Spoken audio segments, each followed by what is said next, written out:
Hey everyone, welcome back to Make It Happen Mondays, where we talk about sales, business, entrepreneurship, personal growth, mental health, and everything in between with guests who I truly respect and I think make a positive impact on the world around us.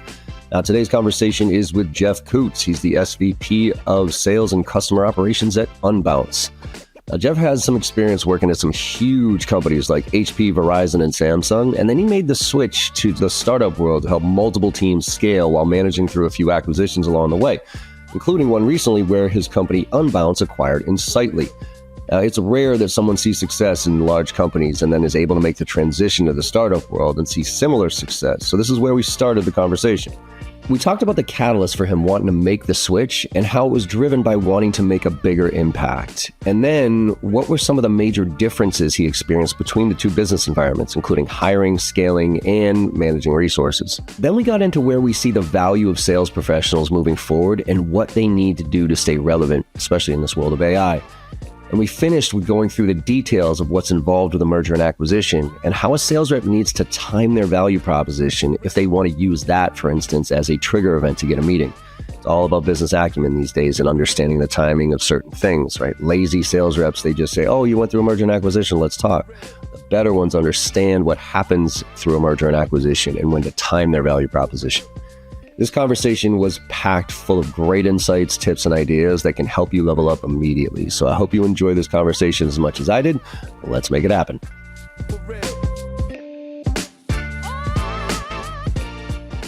Geoff Coutts, welcome to the Make It Happen Monday podcast, my friend. How you doing? Hey, John. I'm doing great this morning. Thanks for having me on. I've been looking forward to this. Yeah, me too. And you've got a really interesting background here that doesn't follow a linear path. So I'm really curious to dive into that. But before we do, like we always do here on the show, talk to us about Geoff and where you're coming from, my friend. Growing up, family, how'd you catch the entrepreneurial bug? Like, what makes you in today's world right now? Yeah, great lead in. I live in Toronto, Canada.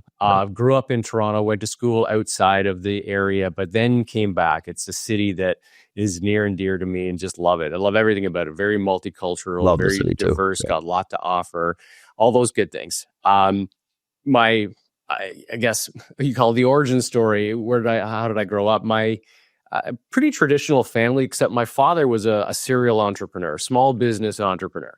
So he did a whole bunch of things. He actually went through engineering as a background, went to work for a large company that lasted about, 4 or 5 months and decided that wasn't for him. And he went into small business and never looked back. So, nice. Real series of successes and failures, which shaped him as a successful entrepreneur.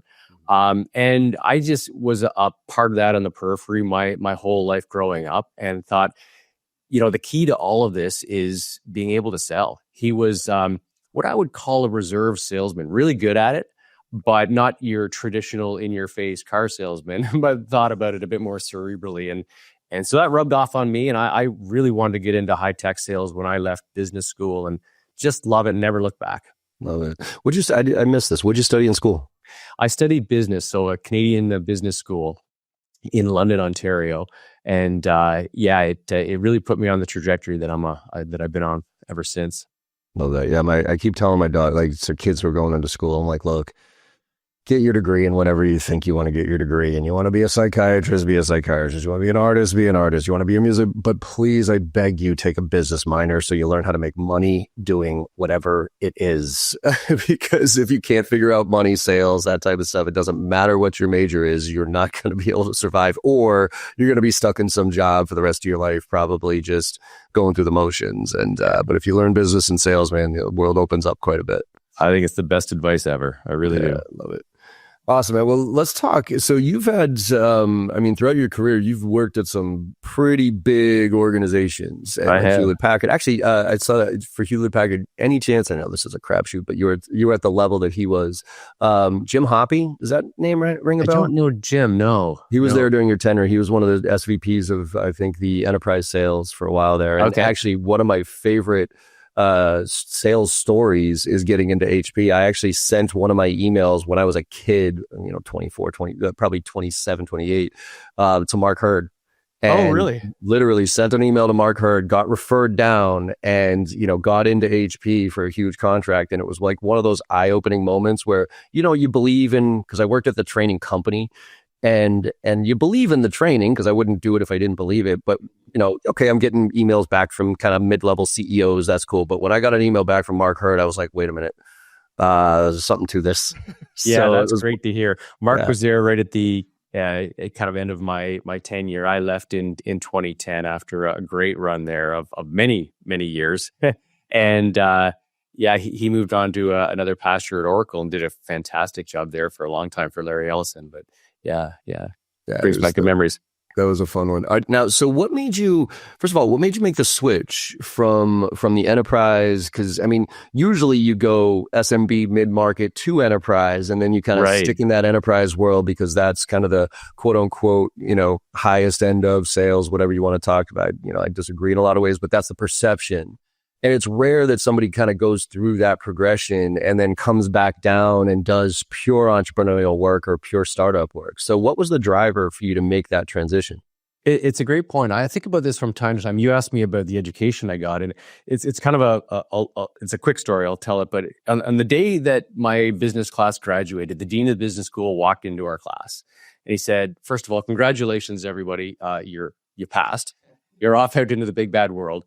Now, here's a stat for you: is the average graduate lasts in their job about 18 months.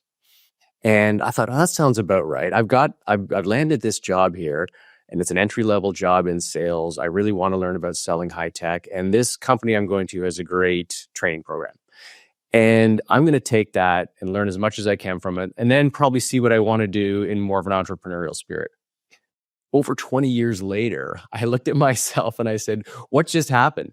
And the truth is that every 18 to 24 months, I got a new job within the company, and I kept getting these challenges lumped onto my job here. And I learned so much from different leaders along the way that it just turned out to be, I was really lucky, a really rich experience with great mentors, great exposure to leadership. And I just kept learning different parts of the business. It was, I would say, 80% sales management focused. I had P&L responsibilities in there. And at the time, HP was a very diverse company with a lot of good things going on. Yeah. So that really is where I was. I didn't plan on being there that long. So a lot of enterprise experience, as you say. Then I kind of decided, it finally hit me. It's kind of like the frog in the pot when you turn the water on slowly. I said, it's been a long time here. And if I stayed here another 20 or 30 years, I would really regret not looking around. And so I made a very conscious decision to say, I wanted to try something different. But I figured there might be a couple little transitions to get there. And this was a conscious decision. I went to work for two other large brands. I was the country lead for Verizon in Canada, and then I was the head of sales at Samsung. And those were good experiences because they were outside of what I was used to doing at HP. But then I said, okay, now is the time. And I went looking for specifically a software startup. And I was talking to different recruiters, and I really wanted to look for a solution that was very rich in value, but just starting, because I thought the fun and the excitement might be getting this thing off the ground, growing a team from nothing. So I joined a company that had roughly 40 people, zero revenue. It had a legacy business, which was tiny, that they were selling off, but the new product was just about to be available. And I thought, wow, what an exciting time to get in on the ground floor and really make it happen. Ended up hitting it off with the CEO and spent 6 years there building it from nothing, which was super fun. Very cool. So pause there for a second. What was kind of the biggest like from a startup? Because a lot of people, and the context for this question is, I've had a lot of kind of big baller executives from big companies who have tons of resources and a brand and everything dip their toe in startup worlds, and they come with a lot of baggage of like, oh, well, where's my assistant who's going to do that for me? It's like, no, you don't get assistants here, pal. Like, you are the assistant. Like, you need to. So what was kind of the biggest, like, holy shit, this is different, that either excited you or was like, wait a minute, I got to shift my mentality here, that struck you when you started with this company? Well, it's funny you referenced that example, because during the interview process with the CEO, I had that very same example. I said, listen, I've had a dedicated EA for 15 years, and And it turns out they had a part-time one for the company, right? For the whole company. But by the way, he said, hands off, you're not allowed to work with that person. And so, for me, it was all about, it sounds a little bit hokey, but how can you make a bigger impact faster? Mm-hmm. And so I wanted to move at a higher velocity than the previous experiences I had were all about. So the biggest aha for me was, you know what, if I do a good job hiring the right people or creating a value prop or selling the first 5 customers, that has a massive impact on the trajectory of the company, the P&L, the ability to raise money. And that was really the energizing moment, John, where I realized that, I'm not part of a $120 billion organization. If we can go from 0 to 1, it is a home run. And I would be front and center helping to do that. And you're gonna have a very similar path, my friend. So I mean, not the companies, but my first sales job was DeWalt, huge company, Black and Decker. Yeah. Second one was Xerox, and I just remember being like, you know what? No matter I was one of the best reps at Xerox, blah blah blah. But I just remember being like, man, no matter how hard I work here, like I'm not gonna change the stock, one penny. And I'm replaceable. They might not find somebody who's better than me, but they'll find somebody who's good enough to sit in this seat, and they'll just keep moving. So if I go away, nobody cares. And that, I think at a very early age, that kind of struck me as like, to your point, like I want to make a difference. And funny because my mom right now she's 82. And I think I know where I got this from because she's struggling with purpose, right? Like she can't retire. That's just not her. Is that right? She always feels like she has to be having an impact on the greater population in some way, shape, or form. And that bug is in me too, because I'm like, if I don't feel like I'm actually truly making a difference and having an impact with what I do, I get bored, because then it becomes a very selfish thing. It's like, okay, I can make as much money as I want for me and myself in that time. Right. And that's great for some people, but it sounds like you had that bug of like, I just don't feel like I'm making a big enough difference here. For sure. You want that purpose. You always, I can relate to what you're talking about with your mom. We want to have that purpose. Even when one day we quote retire, we're not really going to retire, right? No way. We want to be busy. Not a chance. Yeah. I think that's the entrepreneurial bug. It's like, once you catch that, you're never technically going to retire. Like, just put that out of your head, because you're all like, otherwise, you tend to get very bored very fast and probably go away very fast too. Right. Yeah. So, okay, so you had the aha of this. Now, you talked briefly about, if you hire the right people, right? Obviously, people are everything, right? You get the right people on the bus, I don't want to say tends to run itself, but it does. You just get out of their way to a certain degree. So how do you, and I think it's obviously changed quite a bit now with kids coming out of school and those stuff. What do you look for when it comes to that employee that is going to be what did you look for, and what did you find in the startup world of the characteristics that people made that created the team that you wanted? And what were some of the mistakes you made as far as hiring was concerned? Yeah, I think that's the $1 million question, especially in a role where, I'm selfish because I think sales drives the organization's success forward once you have a good product. So I'm biased that way. But, I think if I just harken back to that transition again, selling skills and good people are good people, whether in a big company or a small company. But I think there's a difference when you move into a small company in terms of the impact each hire makes. So you can afford less mistakes, I'll say. What I look for is in a sales professional. I like to call them a sales professional because I think people have purposely chosen sales as a very deep profession that they want to get good at. Yep. Three different themes, I guess. The themes are the skills they have, their inherent qualities, and then the habits they form. And so I'll just touch on each of them for a second individually. So from a skills standpoint, I think about the need that people have for learning. If a person wants to be in sales and you hear a lot about, our salespeople lazy. If they're lazy in the sense that they don't want to learn, they just want it to fall in their lap, it's going to be a struggle their whole career. But when you think about learning, it has so many different aspects to it. It's the product, it's the industry, it's the trends, it's how do you help customers? How does somebody else do it? How can I learn from my past? How can I learn from my leaders? It's just a brilliant thing that it comes shining through. And if you're good at that, you're going to be really off to the races. Other skill is just that you embrace experimenting. You don't think it's just a rinse and repeat. There's so many big companies that have a playbook, and the playbook is just very strict. I think a good sales professional is really flexible that way. And then the last skill that I think is critically important is they know how to set context. So instead of, expression and show up and throw up, they will listen, they will learn, but they will set the context before they say anything of impact. And if you can spot that, I think it's brilliant. Yeah. So those are the skills.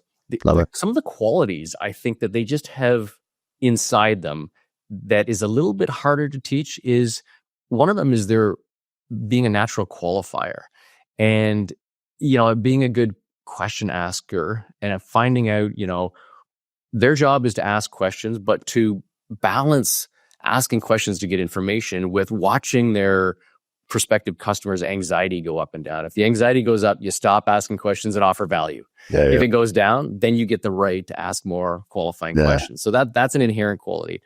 Valuing their own time, not in an arrogant way, but to say, you're busy, Mr. and Mrs. Prospect, I'm busy. Let's really manage this. And that earns them some respect. So a bunch of inherent qualities. One of the things I've heard you say on your show a couple of times is talking about the transfer of enthusiasm, from me or my product to you as a perspective. I love that theme because I think that's an inherent quality. So that's the whole aura of being excited about what you do and being positive about it, and that is infectious. So I love the way that I've heard you describe that. And I'll just finish with quickly some of the habits they have. The habits are around. It comes from an inherent belief that leads won't be handed to me. It's going to be a balance. When I get some, they're a gift. That's great, but I've got to develop my own.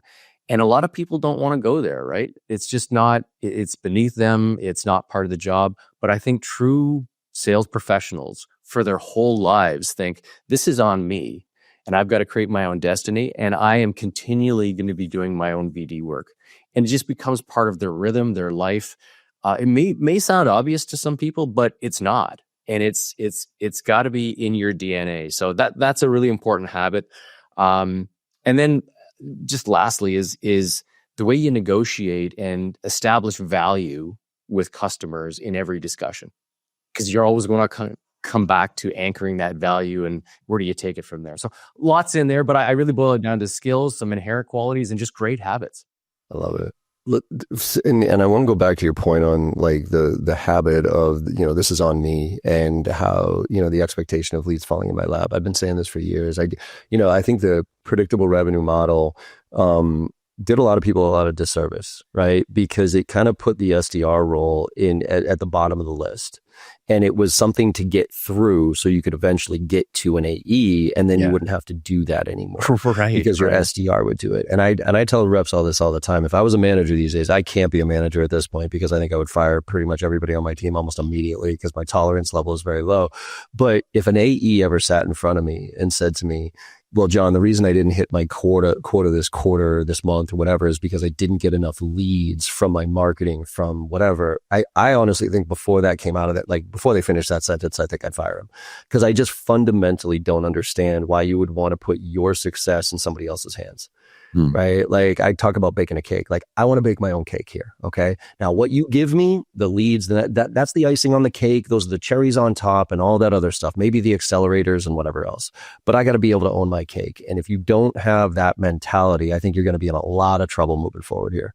I think that's well stated, John. I'll maybe just add, as I hear you describe that, think about being a chess player. Like a really strong sales professional likes to think a few steps down the road to say, if I win this customer, what could I do with that? And could I establish 2 or 3 beachheads in a small industry and turn that into a theme that I go to others? It's, at a company level, that's what every company, every startup is trying to do. But at a sales professional level, it's my franchise. That's how I want to create a strategy to grow my franchise. It's a beautiful thing when it happens. And y'all hear the like act as a CEO of your own territory, right? Like you need to be the owner of your territory and act like a CEO. And sometimes the CEO has to go out and find some business. So That's right. they're going to do their own work, right? You got it. The the inherent qualities piece, I've always been challenged in a lot of ways of uncovering these things in an interview, in a conversation, right? I mean, I think the easiest one for me is always I'll ask my questions and see how they answer them. But a lot of people are professional interviewers these days. They know what types of questions, whatever. And then I always flip it around. Okay, what questions do you have for me, right? And if they don't come with any questions, like that, the interview's over. I don't care how good they are. And by the way, I don't care if they've gone through 5 different layers to get to me and they've answered all their questions previously. You got to come to questions about me, my background, whatever it is. So that's a telltale sign there on that one. But with these, inherent qualities like natural qualifier, like they ask really good questions, they value their time, and they're establishing value. How do you identify that in a conversation with somebody? Because there's such a hard, like, especially in sales, right? This is their best sales job. If they're interviewing, this better be the best sales job they've ever done because they know themselves better than anybody else and they're selling themselves. How can you tell if that is going to translate into what you are asking them to sell? And how do you uncover some of those things really without guessing? That's I love the topic because when you talk about the interview process, and I would say the same. If you don't have any questions for me, then it's an automatic no. I also think, what are those questions? Are they like out of a textbook and they're really hokey, or are they a bit more genuine? I take it actually a little step further to say, if we get to the end and I have to ask you if you have any questions, it's already too late. I want to have a conversation with you, and I want you to force me to have a conversation with you. So if I've got 10 questions lined up that are my questions for you as an interviewer, you need to interrupt the flow. You need to prove to me that you can stop my line of questioning and take a little bit of control of the process here to say, that's great. Let me ask, why did you ask that? Or why is that important? Or can I ask you something, how that relates to the successful trajectory that you're heading on? And so that's what I look for, because I think that does a few things. And what I like to do is react in a couple different ways when people do that. One way, let them go with it, answer their questions and see where they go with it. And the other way is, if they ask layer 2 and 3, show some anxiety. I was talking about, I think the skill is to look at your prospect and say, are they going with the flow? Are they giving me more information? Or are they getting upset that I'm going down this path? So I'll let them go for a while, and then I'll get upset and see if they back off and offer me more value to let me ask more questions. So that's you get like actually that. See that in a demonstrable way in an interview, which I definitely look for. And then, valuing time, I'll go back to seeing if they can take a little bit of control over the rest of the process here. Say, just do a time check. We've got an hour booked. We're about 20 minutes in, Geoff. Are we getting through everything you need to? Is there some areas we want to take? Because at the end of this, I got a few questions for you. Like, I'd like to see them just do a little bit of that. It shows a little bit of confidence about taking this. We're going to get the job done, and we're going to get the best outcome we can together today. So I look for those two things very specifically. I like it. And also, obviously layering on the preparation for it, like how much intel are they coming with because almost, and this goes to discovery these days. I mean, there's so much information out there about people that you can find out now with AI at a drop of a dime, but so that you don't have to ask these stupid questions about, like, tell me about your business, what keeps you up at night, those type of shit. Like, if I ever hear that from a sales rep, that, like, I literally hang up the phone almost immediately or end the Zoom call immediately. And I did this, actually. I went down to Bryant University and kind of tested the theory out, because so many kids, as you know, probably, like, when they're in school, right? This is a sales school. Yeah. And when they're in school, when they graduate, they always want to pick somebody's brain, right? I'm sure you get them on, like, hey, I'd love to, I'm doing this. I'd love to pick your brain. It's like, dude, pick AI's brain, because the amount of content that's out there for me specifically about who I am, what I do, and all that other stuff, whatever question you're going to ask me, ask that.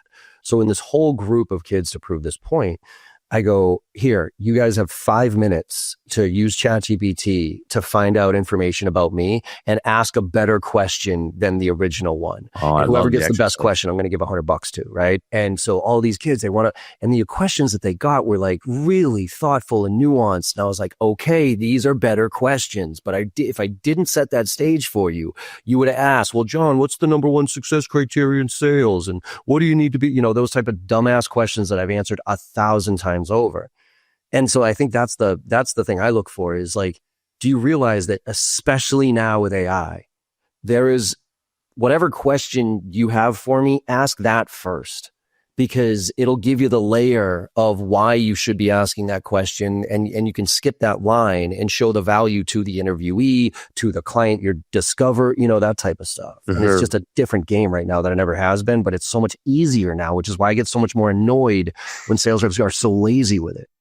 I love that challenge you just outlined. I'm writing that down to test my team on it to see if they go through the same. It's a good live demonstration to go through together, isn't it?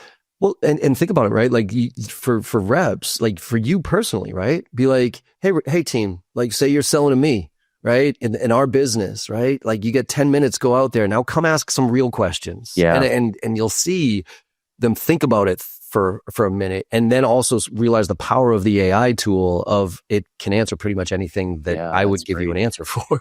And if you think about, this is where my head goes with it. We've defined, of course, our ICP like everybody does. And if I put together a mock company with an ICP of these challenges, take it to ChatGPT and say, what's the best place to start, or what are the key drivers here? And I can see that being a really, really fruitful exercise for sales professionals. Yeah, that's why I'm like, I'm really encouraged with where things are going right now, but I'm also very scared for the average sales rep who goes through the motions, right? Because I honestly think average isn't even an option anymore. Where are you seeing with what you're with now what you're exposed to, right? With Insightly and the other things that groups that you're working on. Talk to me about kind of your blessing and curse of AI right now in the sales industry. Are you kind of on the side of, holy shit, it's going to replace all of us, or are you on the side of, wow, this is going to be such a powerful tool that's going to make us so much better? I'm definitely on the latter side of that. I think, maybe I'll start this way, which is ChatGPT will never replace the sales process altogether. People, it sounds ridiculous, people want to buy from people. And, the more I think about it, I was actually in a situation yesterday when it reminded me that CEOs want to be sold to. And it sounds like a silly thing to say, but I think about the fear of selling is that somebody doesn't want to be sold to. They don't want to be sold a bill of goods, and they're busy. They don't have time for this. I reminded myself again yesterday that what I've seen over and over again is that CEOs want to be sold to. What I mean by that is they want to be inspired. They want to learn something new. You think of the challenger model, but they want to be taught something, and they want to be inspired by it, and then they want to be led down that garden path. And that's just inherent within founders and CEOs who are trying in a very positive way to move the ball forward, and they're looking for every creative angle they can get to make that happen. We sell, for example, to medium-sized businesses, mainly the mid-market and SMB, and that's who we're dealing with. We're dealing with founders, we're dealing with executives that are trying to move the ball forward. So they need human interaction to make that happen. Now AI will absolutely help us get there in a much smarter way.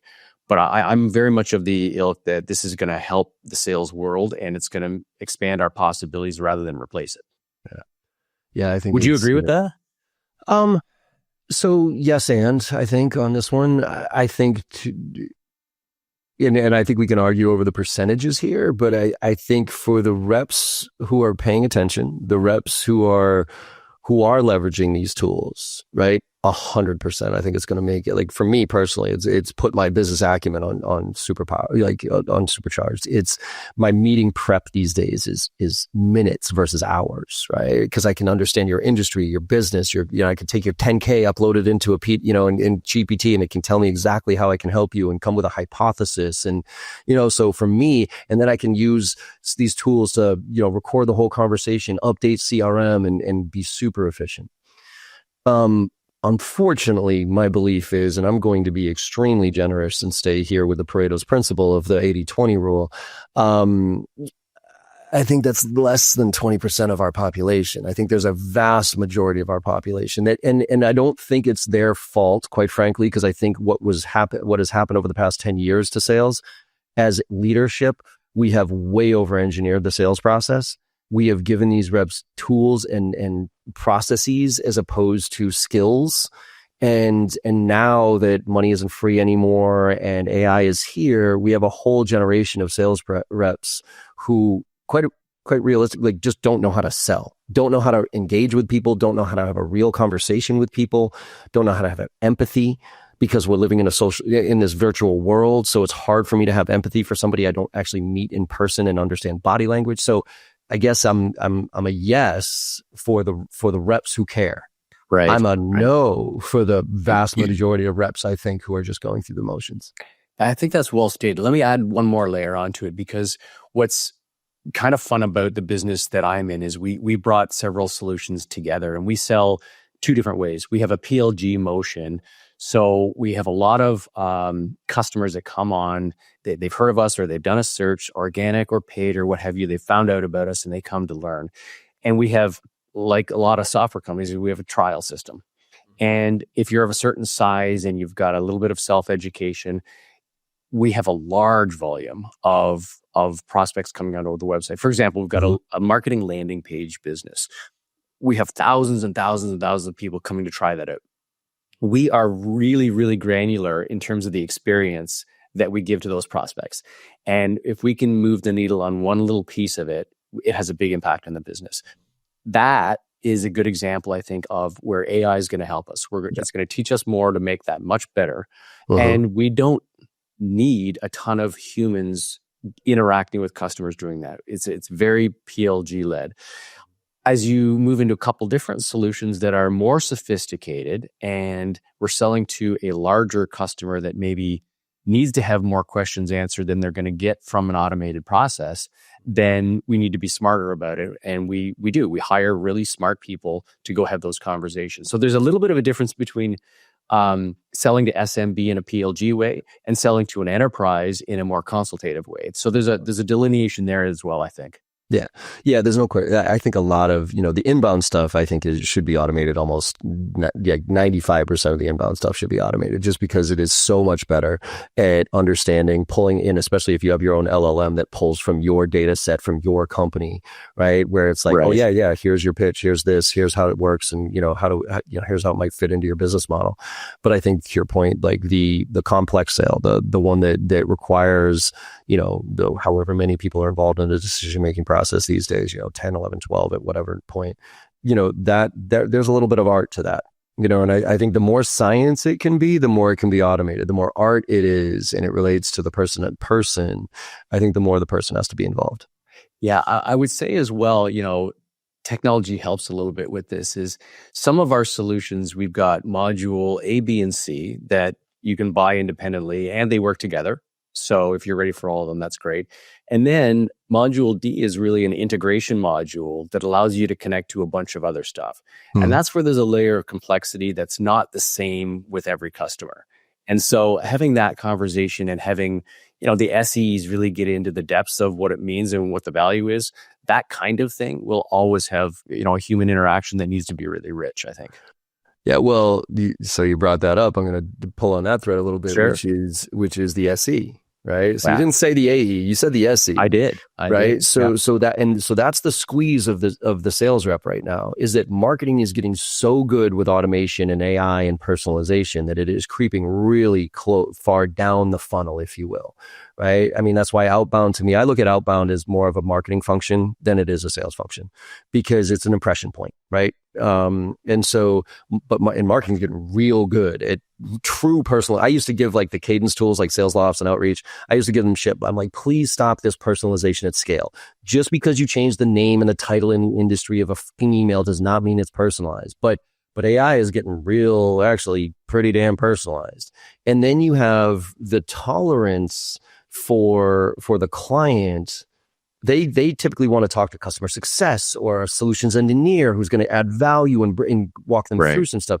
So I guess what is the role of the sales rep in that equation right there? I mean, let's take SMB out of the part. Let's move more towards the mid-market, the enterprise side of the house, where if I'm a client, I don't want to be qualified. I don't want to have to answer your 75 questions as a sales rep.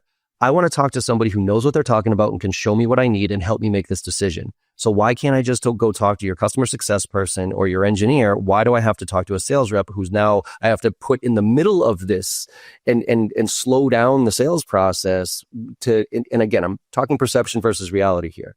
So where do you see the true value of the sales rep being in that equation? Well, I think everything you just said is valid. What I'll add to that is that if you look internally from the vendor side of the equation, there's a complexity of the sales cycle to bring all those different pieces together.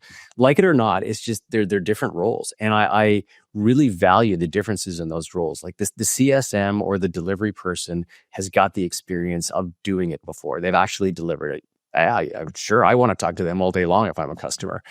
The SE is really, the hokey term. They're my trusted advisor from a technical standpoint to say what's really going to work, what's not, am I a good fit? And on the vendor side, I want to work with the SE all day long to say, hey, we just had a great call. Let's stop now and triangulate around that call. I want you to go talk to Joe and Sally about what they thought of this, because I'm going to go talk to Bob and Harry about where they're at. And being able to compare notes is immensely valuable for the vendor. For the customer, you're right. They would probably look at it and say, what is the value? But the truth is that somebody's got to take control of the process. And an SE and a CSM are incredibly valuable in what they do, but they didn't sign up to take on that coordination role to drive it and then ask for the order and find out what that mutual action plan looks like. And it's just not what they want to do. So at the end of the day, I actually think it helps the customer in their buying process because somebody's leading the charge. And if you're doing it well, then it's seamless and it's natural and you're going to have success. If it's done poorly, then you get the questions like you just asked, which is, wait a minute, what's your value again? All these other folks are the ones that what exactly do you do here? Exactly. What do you do? What do you do? Yeah, I'm with you. I think that's, true. And the quarterback has always been, and the debate is how much does the sales rep need to know these days as far as the product itself? Because that's the other part of this is I've never felt like the sales rep has to be the expert, right? But I think the days of, I don't know, let me get back to you are dwindling fast, right? Because that used to be hey, be honest with the client. Don't fake it till you make it. If you can't answer their question, tell them you'll get an answer for them.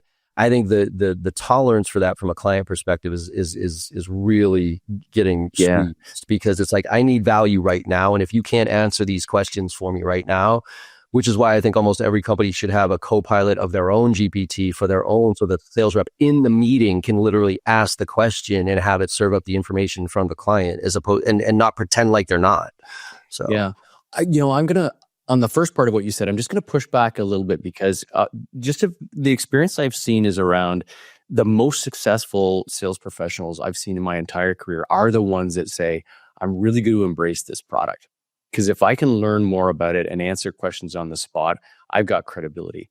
Now, they also realize there's a time and a place where I want to bring my expert in so that that person can add more value to the equations. Because when people have a sales title, they're looked at differently. They just are, right? So I think to be 80% as deep as the SE is an immense advantage for a salesperson. And then let the SE take over because it helps you pivot to, well, here's what I did with these other customers and here's was their deep need and here's how they had a workaround for something that you're asking about that's not natural in the product. Whatever the example is, they can move the ball faster and just establish that credibility. The ones that shy away from that and they're only the quarterback, it's just not enough. It's just not going to cut it anymore.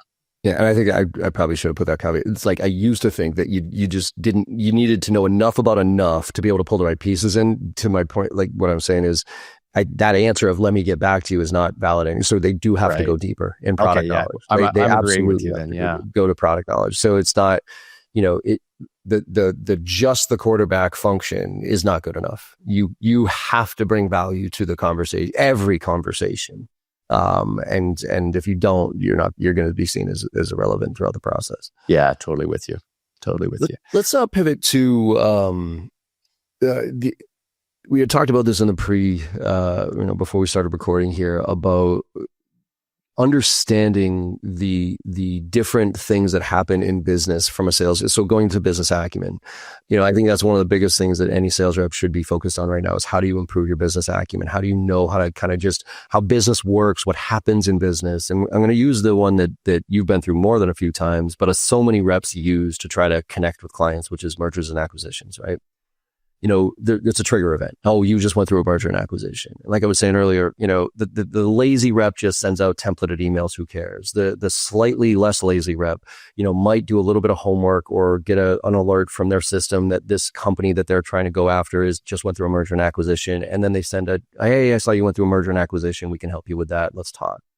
But the advanced rep understands the stages of a merger and acquisition and everything that comes up to it, the announcement, and then the 3, 6, 12 months after that, and figures out where to kind of insert themselves on from a timing standpoint. So could you walk me and the audience through your experience of mergers and when it is and isn't appropriate for a sales rep to potentially reach out that would add value or annoy, right? Because I think a lot of times we do ourselves a disservice by jumping in at the wrong time and trying to hammer something home. And it's like, dude, this is like literally not the time. I have a million other things going on right now.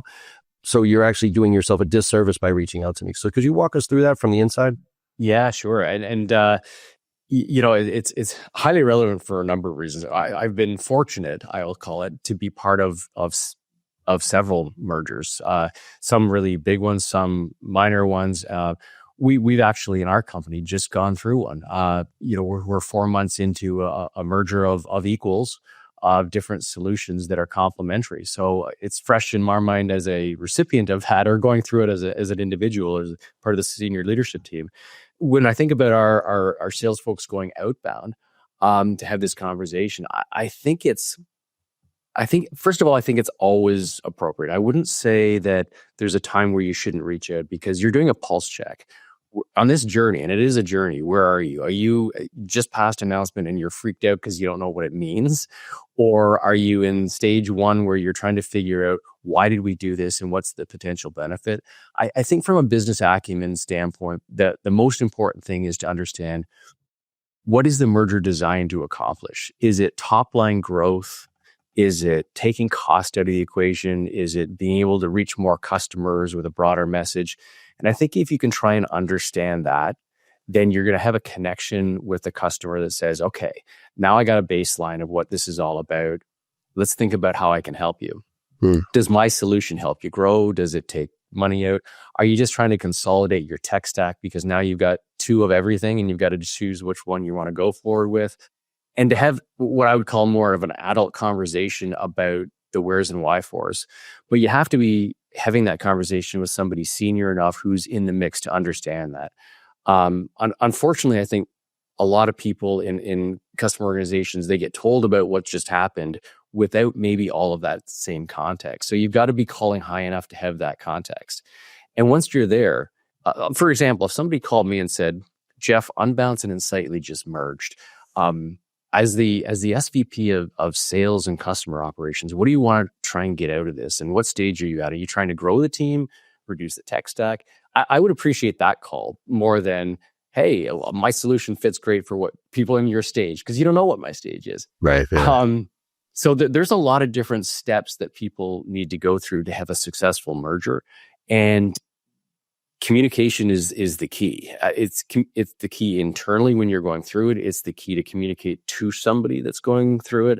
And I think more than anything, that's the best starting point is just take a step back and think about this as an investor. Whether it's private equity, it's a strategic acquisition of some sort, presumably there's some cost that has to come out of the equation. That's 99% of the time part of it. But then it's, how do we get on a trajectory to do X? We're going into a new geography. We're broadening the solution. We're now cross-selling between sales and marketing, like we're doing in our case. Yep. Or we're doing something that you might not even think of, but ask the question. So that's where I would say you should start. So what was the driver for Insightly? So like when Yeah. Unbounce was like looking at this, walk us through your mentality when you when you started to look at your business as Unbounce, and then say, Right. okay, well, what was the trigger for you to say we need to do something? We need to find a partner. We need to acquire somebody that does this. What was that kind of decision process for you? Yeah, that's so great context. So just maybe for listeners that aren't familiar with us, just because it'll help with the context, is Unbound sells to marketing professionals. We have a landing page solution we sell to marketers to help them convert site traffic into leads by catching them. We help them experiment what works and what doesn't, and how do we grow that conversion rate, which is a good return on your advertising spend. That is a niche market. It's a really good one. We are probably by far the brand leader in that category. The challenge is that the category doesn't have unlimited growth. And as customers grow into the enterprise, they get pressured to look at systems that are a bit more all-in-one and all-encompassing. Okay, so there's a good challenge, right? Business acumen. Geoff, what's causing your business to question what the best path is in the future?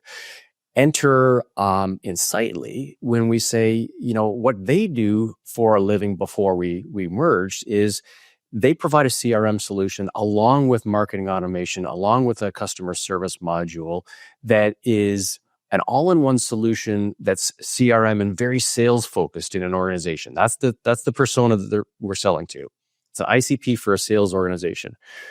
Put the two together, and all of a sudden, we have a discussion to have with a prospect about their customer's entire journey from, starting with a lead, starting with a marketing campaign, experimenting with what works and what doesn't, being able to attribute, because there's a third solution here about attribution, being able to attribute that lead into where did that marketing spend originate, and then transferring it into a sales cycle, winning the customer, managing the success. So really, it's the lifetime value of that entire prospect in your eyeballs. So, the value proposition for us is we've got a broader solution. We can move up market and compete with the bigger players in this space, and we've got data to say to our customer, we can help you all the way through this. It's a brilliant way to look at a return on investment for ad spend and your marketing spend overall. So we can now, this is kind of a classic conundrum, is the sales and marketing leaders in a company, do they get along? Are they on the same page? Who's blaming who for what? We can now bring them together to say, you've got a journey that makes sense for both of you. So that's the business acumen behind our merger. And that's what we're really excited about. Super specific. Like, what was the trigger? And the reason I say this is, acquisitions always, sometimes there's a defined, we had a board meeting, we know we have this gap and we're going to specifically look for another company to do this. Other times, like mine, when my little IT services company got bought by Staples, my director of business development was at a networking event one night, met kind of some executive at Staples. They started having a few drinks and he slipped it in there. It's like, you know what, you guys should just buy us at the end of the day instead of, you know what I mean? And one thing leads to another, we get acquired. It was like, holy shit. Like, we weren't planning on it. We weren't thinking about it. It just kind of, organically happened. So where were you on that journey? Was it just like, ooh, holy shit, there's an opportunity here? Or no, we know we need to do this, and therefore we're going to very specifically go out and look for a company that does this? Yeah, it's the latter. We knew we wanted to do this, and this was we wanted to grow our TAM. We wanted to grow into a category that was bigger, and that had more growth opportunity for us, frankly. The CRM space is very complementary when you look at the automation from marketing attached to it. It's a massive, it's probably the biggest category in software that there is. And there's a lot of room for improvement.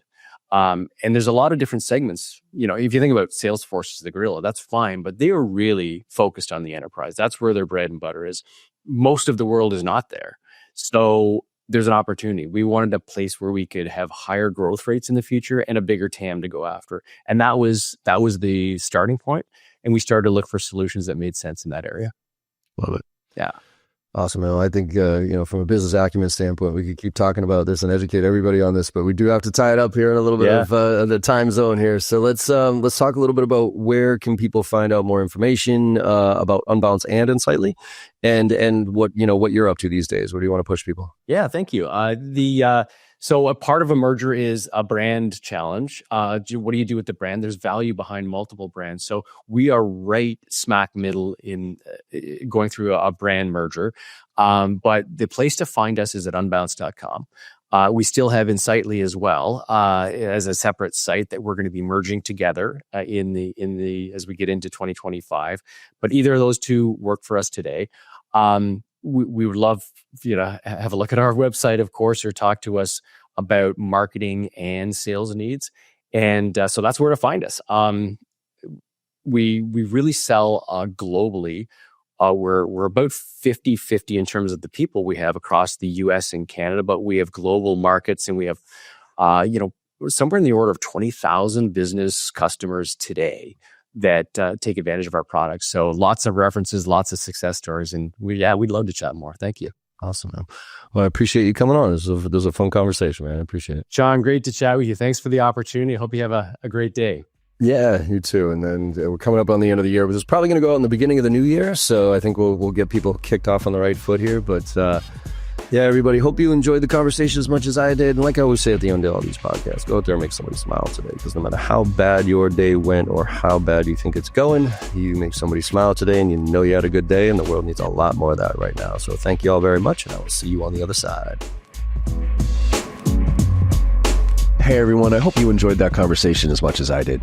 With your support and our incredible guests, we're one of the top sales podcasts out there right now, and I can't thank you enough. Now, to keep the momentum going, it would mean the world to me if you could go and leave a 5-star review on your favorite podcast platform and share some of your favorite episodes with your network. Also, I am super excited to be launching my new newsletter, where I'll be sharing everything I know and everything I'm learning along the way while I'm out there selling every day just like you.